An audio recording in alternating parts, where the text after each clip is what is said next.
ஆண்டவரும் உலக இரட்சகருமான இயேசு பெருமானுடைய திருப்பெயராலே உங்கள் அனைவரையும் வாழ்த்துகிறேன், வரவேற்கிறேன். அன்புக்குரிய என் தெய்வத்தின் உறவுகளே, இந்த அற்புதமான காலை நேரத்தில் ஆண்டவருடைய வார்த்தைகள் மூலமாக நான் ஒவ்வொருவரும் சந்திக்க தேவன் தந்திருக்கிற வாய்ப்புக்காக என் ஆண்டவரை ஸ்தோத்திரிக்கிறேன். இந்த நாள் சிந்தனைக்கு எடுத்துக்கொள்ளப்பட்ட கர்த்தருடைய வார்த்தை 2 சாமுவேலின் புஸ்தகம் 7ஆம் அதிகாரம் 7வது வசனத்தை இன்றைக்கு நாம் பார்க்கலாம். நான் இஸ்ரவேல் ஆகிய என் சனத்தை மேய்க்கும்படி கட்டளையிட்ட இஸ்ரவேல் கோத்திரங்களில் ஒரு கோத்திரத்தையாவது நோக்கி, நீங்கள் எனக்கு கேதுரு மரத்தால் செய்யப்பட்ட ஆலயத்தை கட்டாதிருக்கிறது என்ன என்று நான் இஸ்ரவேல் புத்திரருக்குள்ள உலாவி வந்த எவ்விடத்தில் ஆறாவது யாதொரு வார்த்தையாவது சொன்னதுண்டா? ஆண்டவர் தாவீதை பார்த்து நாத்தானோடு கூட மூலமாக பேசி கொண்டிருக்கிற வார்த்தைகளை நாம் பார்க்கிறோம். நிறைய வார்த்தைகளை தேவன் பேசியிருக்கிறார். அதில் நான் எங்கே நான் உலாவினேன் என்று முதலாவது கேட்கிறார். எங்கே நான் வாசம் பண்ணுறேன்?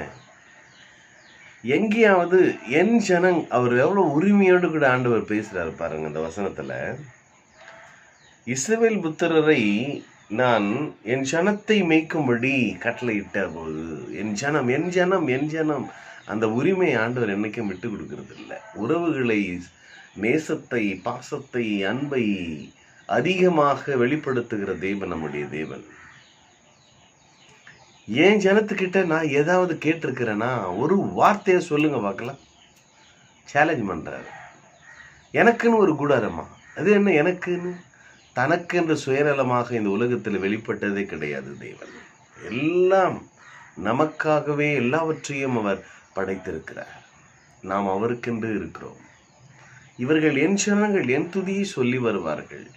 என் ஜனங்களின் தாகத்தை, என் ஜனங்கள் சோர்ந்து போவார்களே, நான் எப்படி அவர்களை நான் கஷ்டப்படுத்துவேன்? இமைப்பொழுதுதான் உன்னை கைவிட்டேன், மிகுந்த உருக்கமான இரக்கங்களால் நான் உன்னை சேர்த்துக் கொள்வேன் அல்லவா?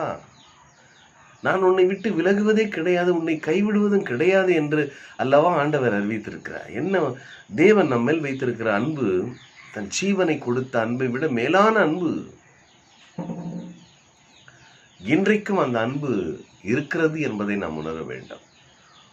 உலகத்தில் எங்க தேடி கடிச்சாலும் இப்படிப்பட்ட அன்பை நீங்க பார்க்கவே முடியாது. அகாபே என்கிற அன்பு, எதிர்பார்ப்பு இல்லாத ஒரு அன்பு, தேவ அன்பு. அவர் சொல்றாரு, எங்கேயாவது ஒரு மனிதனிடத்திலாவது நான் கேட்டதுண்டா, ஒரு வார்த்தையாவது சொன்னதுண்டா எனக்கென்று ஒரு வீட்டை கட்டுன்னு?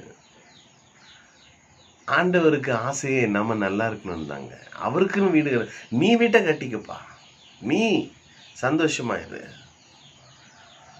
தனக்கானவைகளை அல்ல பிறருக்கானவைகளையே நோக்குகிற அனுபவங்கள் என் ஆண்டவருடைய வாழ்க்கையில வெளிப்பட்டது. இனி நான் அல்ல, கிறிஸ்துவே எனக்குள் வாழ்கிறார் என்ற பவுலினுடைய அந்த தன்மை மாறி இருக்கிறதே. இதுக்கு முன்னாடி என் ஜனம், என்னுடைய கோத்திரம், என்னுடைய மக்கள் என்று வைராக்கியமா இருந்தவர் இப்பொழுது எல்லாரையும் நேசிக்கின்ற அந்த அன்பு ஊற்றப்பட்டு இருக்கிறதுங்க. ரோமர் 5:5 சொல்லப்படுகிறது, பரிசுத்த ஆவியினாலே தேவ அன்பு என் உள்ளத்திலே ஊற்றப்பட்டிருக்கிறது. தேவ அன்பு என் உள்ளத்திலே. அன்பு இல்லாதவங்களாம், வம்பா இருக்கிறவங்கெல்லாம் அதிகமாக கோபம் வருதியா, இந்த வசனத்தை சொல்லி பழகுங்க. நம் தேவன் எப்படிப்பட்டவர்? நம்மேல் பாசத்தை, மற்றவர்களை நேசிக்கின்ற அந்த நேசத்தை வெளிப்படுத்தியதை வாயளவில் சொல்லிட்டு போற தேவன் கிடையாதுங்க. நம்முடைய தேவன் செயல்ல காண்பித்தாங்க. இன்றைக்கும் நாம் அனுபவிக்க முடியும் அவருடைய அன்பை. எத்தனை பேர் நம்புறீங்க, விசுவாசிக்கிறீங்க? உங்க வாழ்க்கையில தேவ அன்பை, என் ஜனங்கள் இடத்திலே எனக்கென்று என்றைக்காவது ஒரு நாளாவது நான் உங்ககிட்ட உலாவினே, பேசினேனே, உன் கூடவே இருந்தேனே? எப்பொழுதாவது நான் என் கேதுரு மரங்களை, ரொம்ப காஸ்ட்லின்னு நினைக்கிறேன் அந்த கேதுரு மரங்கள், அந்த மரத்துல நான் ஏதாவது செய்திருக்கிறேனா? எனக்கு ஒரு வீட்டை கட்டு நான் கேட்டது உண்டா? ஒரு வார்த்தை சொன்னா? ஒரு வார்த்தையும் பேசாமல் விரும்பாத ஒன்றை இன்றைக்கும் மக்கள் போராடி கஷ்டப்பட்டு, நிறைய பாஸ்ட் எனக்கு தெரியும், கோயில் கட்டி கஷ்டப்படுகிற மக்கள் உண்டு, கடன் வாங்கி. ஆண்டவர் கேட்கவே இல்லைங்க. குடும்பங்களை கட்ட பழகுங்க. எத்தனையோ குடும்பங்கள் வாழ வைக்க வழி தெரியாமல் கஷ்டப்படுகிற மக்கள் மத்தியிலே நாம் இருக்கிறோம்.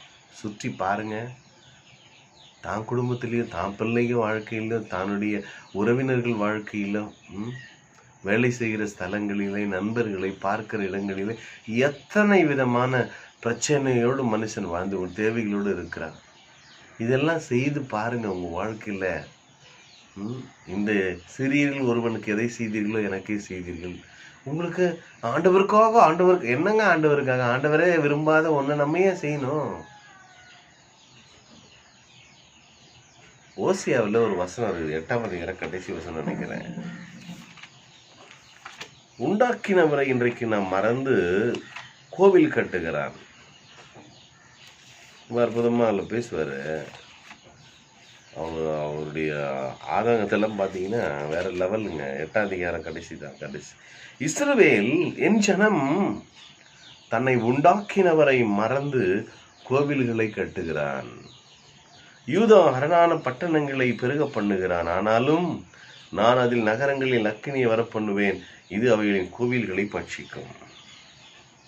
நீங்க தாங்க ஆலயம். ஒவ்வொரு குடும்பத்தையும் ஒவ்வொரு தனிப்பட்ட வாழ்க்கையில மனிதனையும் நாம் கட்டுகிற பணியில அழைக்கப்பட்டிருக்கிறோம். அன்றைக்கு நெகேமியா அந்த அலங்கத்தை எல்லாம் கட்டினான். இன்னைக்கு நிறைய அலங்கங்கள் இடிக்கப்பட்டிருக்கிறது, நிறைய குடும்பங்கள் இடிக்கப்பட்டிருக்கிறது. இவைகளை கட்டுவதற்கான பணியிலே தான் தேவன் நம்ம உலகமெங்கும் புறப்பட்டு போய் ஒரு இடத்துல உட்காந்துக்கிட்டு, ஒரு ரூம்ல உட்காந்துக்கிட்டு, ஒரு இடத்துல என் ஜனம் சொல்லி அது ஒரு ட்ரெண்டு காட்டி அவங்க என்ன பண்ணா நம்ம என்ன பண்ண வித்தியாசம் இருக்க. இது அல்லங்க ஆராதனை, இது அல்லங்க தேவனுடைய விரும்புகிற காரியங்கள். யோசித்து பாருங்கள். கூடி வருகிறது தவறல்ல, அதற்கு ஒரு இடம் பொதுவாக இருப்பதும் தவறல்ல. ஆனால் அதற்காக இல்லாத ஒன்றிலே இருக்க நாம் போராடி அதற்கான காரியங்களை செய்வது தான் ஒரு கேள்விக்குறியாக. சிந்தியுங்கள். உங்களோடு கூட தேவன் இடைப்படுகிற காரியங்களை நீங்கள் தாராளமாக செய்யுங்கள்.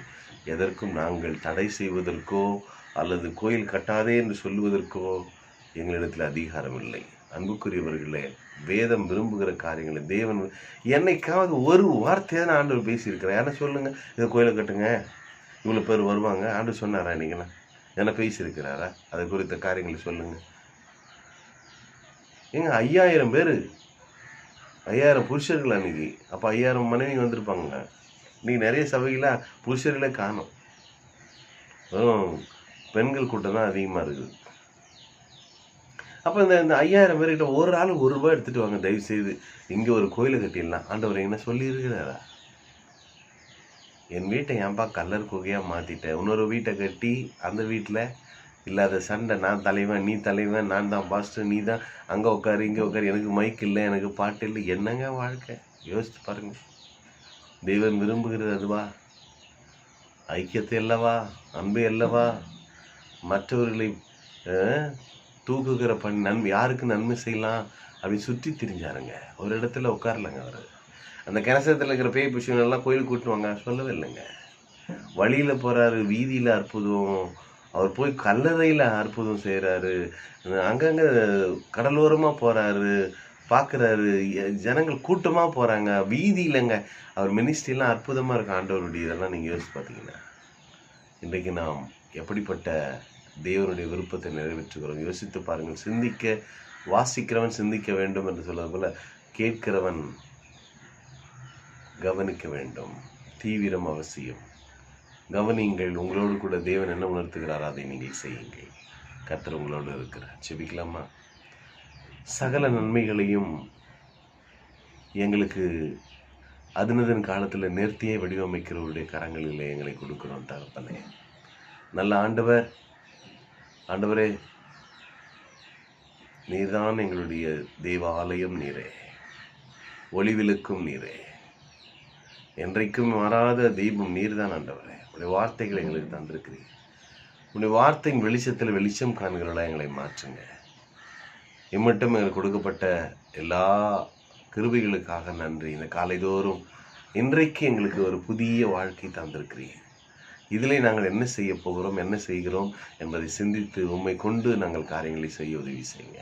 கர்த்தராகிய இயேசு கிறிஸ்துவை கொண்டு சீர்படுத்தி ஸ்திரப்படுத்தி பலப்படுத்தி நிலைநிறுத்துகிற தேவனுடைய கரங்களிலே இருக்கிறோம். அதுக்காக நன்றி. தொடர்ந்து பெரிய காரியங்களை செய்யுங்கப்பா. நாம் மாத்திரம் மகிமைப்படட்டும். இயேசு கிறிஸ்துவின் ஈடு இல்லாத பரிசுத்த நாமத்தில் செபித்தோம். எங்கள் ஜெபங்களை கேட்டு நல்ல பிதாவே, ஆமேன். கர்த்தர் நல்லவர். தொடர்ந்து வார்த்தைகளை பற்றி கொள்ளுங்கள், வாழ்விலை மாற்றம். மீண்டும் நாம் இரவு சந்திக்கலாம். உறங்குவதற்கு முன்பு தலைப்பில். Bless you all. Thank you. Bye.